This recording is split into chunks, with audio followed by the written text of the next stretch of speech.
మల్లి rice. తూయమల్లి rice. మల్లి అంటే like తమిళ్లో మల్లి అంటే మనకి మల్లి చెట్టు ఉంటుంది కదా, అదే జాస్మిన్ అనమాట. అంటే అంత వైట్గా ఉంటాయి ఈ రైస్ అనే దానికోసం అనమాట. దీన్ని ఈ తోయమల్లి రైస్ అనేది కూడా తమిళనాడులోనే గ్రో చేస్తారు. అండ్ ఇదేంటి అంటే సాంబార్ సీజన్ రైస్ వెరైటీ అనమాట. నార్మల్గా అయితే మనము ఏదైనా రైస్ని గ్రో చేయాలంటే నియర్లీ 3 to 4 months టైం పడుతుంది కదా.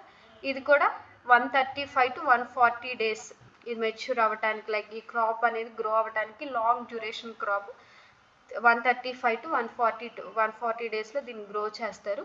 అందుకే వీళ్ళు దీన్ని సాంబార్ సీజన్ అని అంటారు. Long duration crop. మనకి ఖరీఫ్, రబీ అండ్ జయాద్ సీజన్స్ ఉంటాయి. ఇలా లాంగ్ డ్యూరేషన్ క్రాప్ ఉంటే వాళ్ళు సాంబార్ సీజన్ అని అంటారు. ఈ క్రాప్ని 135 to 140 డేస్లో గ్రో చేస్తారు. దీనికి ఎందుకు అంత అంటే ఇది చాలా వైట్గా ఉంటాయి రైస్.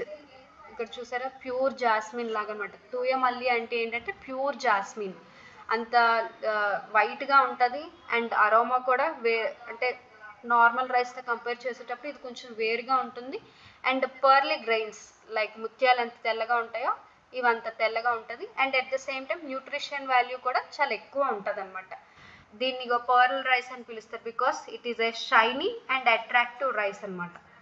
న్యూట్రిషనల్గా కూడా కంపేర్ చేసుకున్నట్లయితే it has the rich protein, fibre and iron and magnesium, zinc and other minerals అనేవి కూడా ఇందులో ఉంటాయి.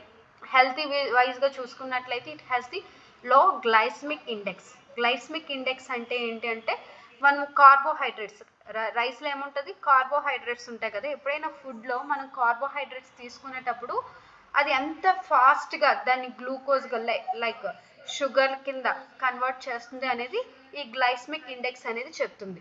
అయితే నార్మల్గా చూసుకున్నట్లయితే మనం నార్మల్ రైస్ తీసుకునేటప్పుడు త్వరగా బ్లడ్లో షుగర్ లెవెల్స్ అనేవి 79 to 80